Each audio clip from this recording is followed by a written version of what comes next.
Chegando uma vez mais com uma dica de redação, em que eu pego aí um fragmento de um texto que o aluno produziu para comentar algumas coisas sobre a estrutura. Observem comigo a seguinte passagem. Todavia, a aprovação em um concurso público gera a tão sonhada estabilidade, a segurança de voltar para casa e saber que seu emprego está garantido, de poder realizar negócios, firmar contratos, sem medo de ser demitido sem motivo ou em épocas de crise, quando muitas empresas fazem corte de funcionários. Quero que você, como você já viu aqui em outras vezes, congele a sua tela, procure se existe algo que te incomoda, algo que te deixa dúvida, ou algo que te dê a impressão que não esteja correto. Vai lá. Muito bem, vem aqui comigo. A primeira coisa que eu quero destacar, tá aí, ó, é a palavra todavia. Um dia você decorou uma lista assim, ó, mas, porém, contudo, todavia, entretanto, no entanto, que são as conjunções de adversidade. Então, as conjunções de adversidade, que são as conjunções que marcam textualmente uma oposição, e isso é muito comum quando você tem que analisar um determinado aspecto na redação sob dois pontos de vista. Então, eu tenho aqui algumas conjunções. O mas, o porém, o contudo, o todavia, o entretanto e o no entanto. São essas as conjunções que marcam a diversidade. E às vezes, para você garantir a chamada coesão textual, você começa um parágrafo seguinte para negar o que você disse no parágrafo anterior ou para mostrar um outro lado da questão com algumas dessas conjunções.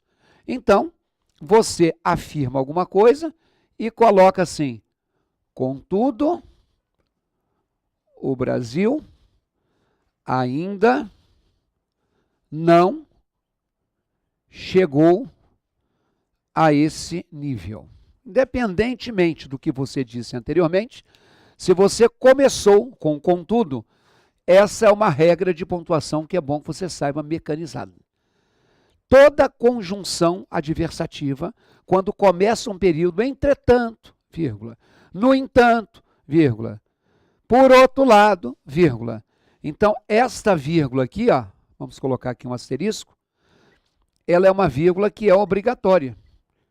Então, não é porque você deu uma pausa ou porque você respirou, tem certas coisas que na estrutura coesiva são obrigatórias. Então, essa vírgula é obrigatória se a conjunção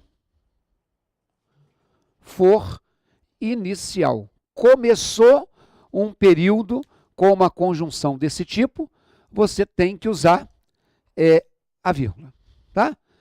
Então está aí uma primeira observação em cima do trecho da redação. Não sei se você teve essa dúvida, mas o colega acertou. Então vamos lá na tela de novo. Então essa vírgula aí, ó, ela é obrigatória. Circule essa... circule não, você não tem esse material. Mas enfim, é alguma coisa que é obrigatória. Aí eu destaquei também isso aqui, ó. A tão sonhada estabilidade. Gera a tão sonhada estabilidade.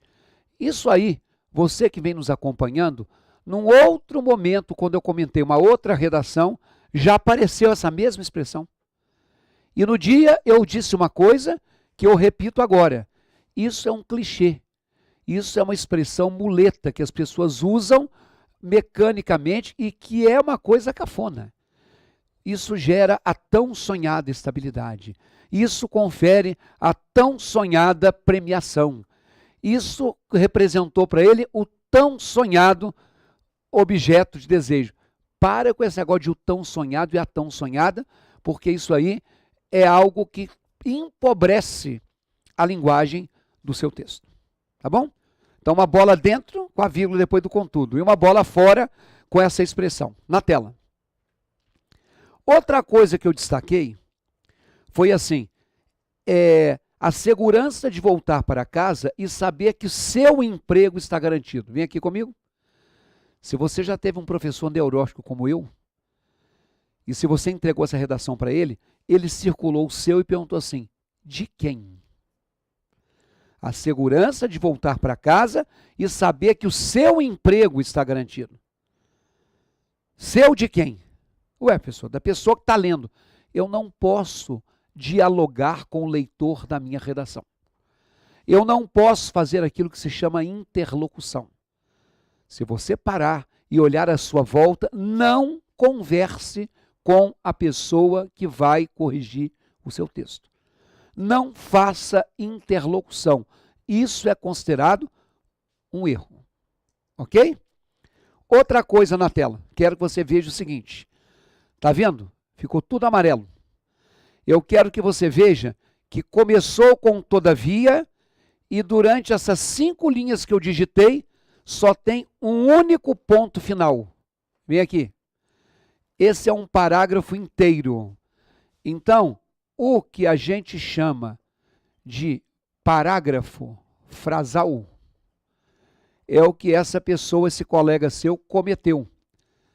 Então, o parágrafo frasal, ele é aquele que tem apenas um ponto final. Independentemente se esse parágrafo for de introdução, ou for um dos parágrafos de desenvolvimento, ou for um parágrafo de conclusão, não pode. Então, se você escreveu alguma coisa com um único ponto final, isso aqui é um erro de coesão textual. Você não deverá considerar como correto esse parágrafo frasal, como essa pessoa colocou aí. Então, é em cima do desvio de algumas pessoas que a gente, então, vai fazendo. Então, olha só, contatos meus. Você tem aí o www.ricardoerce.com.br e você tem o meu e-mail, ricardoarce, tem o A aí, @yahoo.com.br, para você, caso tenha alguma dúvida de redação, encaminhe essa dúvida para que, eventualmente, eu possa, então, gravar um vídeo esclarecendo a sua dúvida numa redação que você já fez, numa coisa que você tem, sempre fica dividido e você quer saber que opinião eu tenho, tá bom? Grande abraço e até a nossa próxima dica.